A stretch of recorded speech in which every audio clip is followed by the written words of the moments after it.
Today from r/confession. I slept with my daughter's ex-boyfriend. He got me pregnant, and I had an abortion.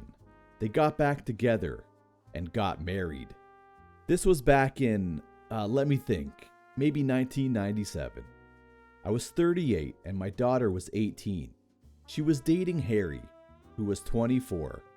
I was an alcoholic and dabbled in other drugs, mostly cocaine. I was not a good person, let alone mother. Not like I was abusive to my daughter or anything, but I was generally inattentive and cared more about my alcohol and drugs than her, especially in her teen years. I'm 14 years sober now. I disapproved of my daughter dating Harry, but I never told her why. He would flirt with me, constantly, and the age difference also creeped me out. Also, he was an alcoholic and drug user, just like me. She broke up with him over his alcoholism. Soon after, she moved away. Not too far, but regardless, she didn't live with me anymore. Harry kept calling me and asking if we wanted to get drinks. I turned him down, but then one day he said he'd have a bunch of coke, and I couldn't resist. He came over, we did the coke, and we ended up having sex. He was a very good-looking guy. He looked a lot like that ridiculous 80s Justin Bieber picture that was on the front page today. That is actually what made me think about him.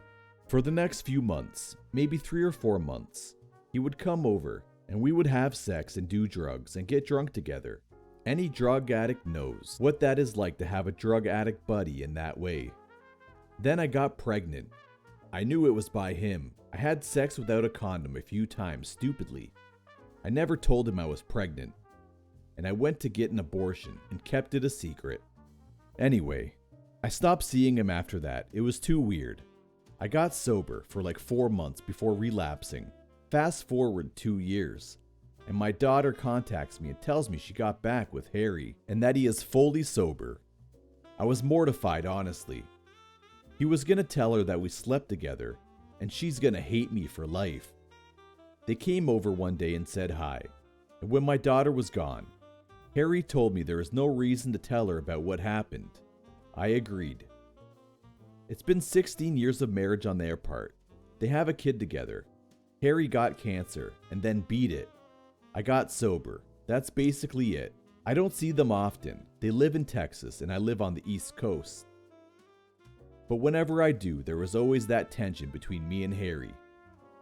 It's literally the first thing that comes to either of our minds. I can just tell. Not like sexual tension. Like, why did we have to do that? What the hell is wrong with us kind of tension. I think about this often, especially when I see my grandson. I always think that could have been my son if things had gone differently. But wow, what a disaster that would have been if I decided to keep that child.